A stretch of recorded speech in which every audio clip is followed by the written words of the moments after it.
Assalamualaikum warahmatullahi wabarakatuh. Perkenalkan, nama saya Jessica Dwi Alvina, absen 12 dari kelas 10 MIPA 5. Kali ini saya akan melakukan percobaan, yaitu penerapan impuls dan momentum dalam kehidupan sehari-hari. Alat dan bahan yang digunakan sebagai berikut. Bahan baku yang saya gunakan cukup mudah. Yang pertama yaitu 3 biji sedotan seperti ini. Yang kedua yaitu lem tembak atau lem bakar beserta koreknya. Nah, koreknya ini berfungsi untuk melelehkan lem tembaknya ya. Jadi yang punya alat tembaknya tidak perlu korek. Selanjutnya, saya ada paku, gunting, dan ballpoint. Lalu, saya juga menggunakan benang. Untuk warnanya terserah ya teman-teman. Lalu, saya juga menggunakan pisau. Tidak harus pisau, pakai cutter juga boleh. Saya juga menggunakan styrofoam bekas pop mie. Tidak harus pop mie, pakai mie sedap cup juga boleh. Dan yang terakhir, saya menggunakan kardus bekas. Yang pertama, kita balik styrofoam di atas kardus, lalu kita gambar menggunakan pena. Lalu, agar lebih jelas, kita tambahkan spidol ya teman-teman. Langkah yang kedua yaitu gunting kardus sesuai dengan pola yang sudah kita gambar ya teman-teman.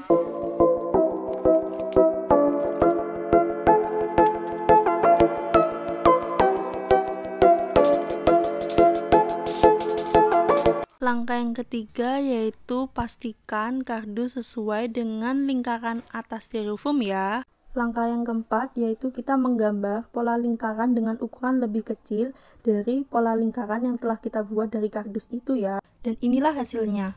Lalu kita memberi garis sebanyak 6 pasang, tetapi jangan sampai terkena lingkaran yang kecil.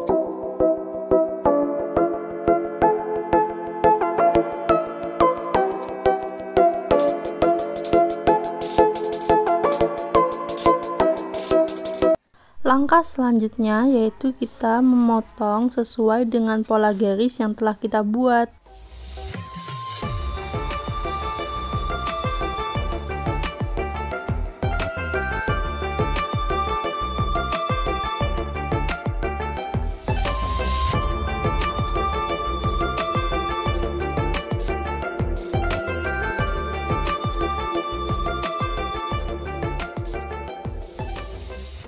Dan inilah hasilnya.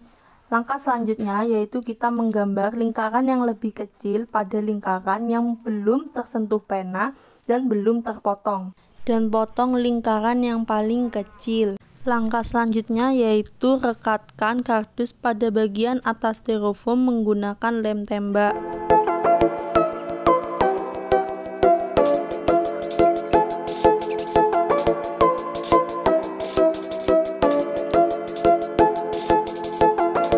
Langkah selanjutnya yaitu kita menggambar pola menggunakan spidol sebanyak 7 pola, lalu dilubangi menggunakan paku. Setelah selesai, kita coba tes dengan sedotan apakah lubang terlalu besar atau terlalu kecil. Lalu ketiga sedotan tadi kita potong menjadi 7 bagian. Nah, nanti sedotannya akan menjadi seperti ini teman-teman. Agar sedotan lebih lengket pada styrofoam, kita beri lem tembak pada pinggiran lubangnya ya. Setelah itu, baru sedotan bisa ditancapkan pada styrofoam.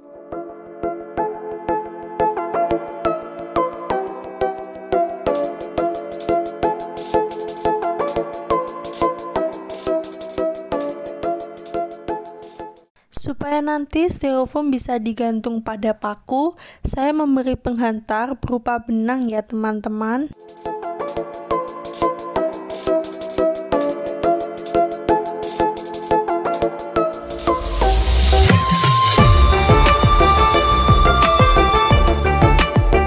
Syarat agar styrofoam bisa digantung dengan sempurna pada paku yaitu memberi benang pada setiap celah yang ada pada kardus.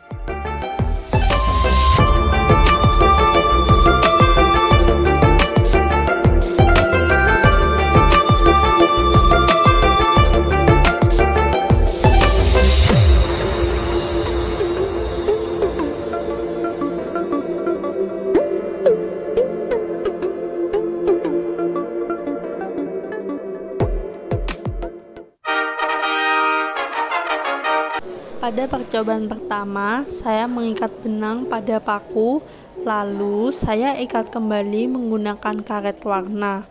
Setelah itu baru saya tuangkan air pada styrofoam.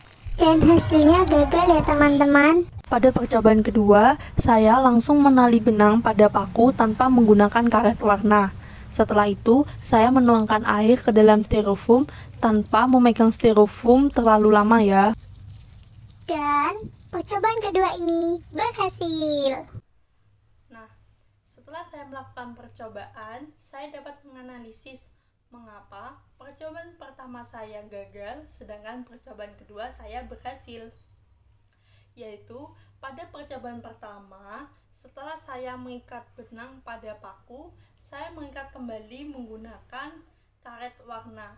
Nah, di sini karet warna itu memberikan tekanan pada benang sehingga styrofoam tidak bisa bergerak bebas saat diberi air. Sudah terlihat ya, pada percobaan tersebut tidak semua sedotan bisa mengeluarkan air, kecuali saya yang mengarahkan. Nah, berarti saat saya mengarahkan, itu saya memberikan gaya dari luar.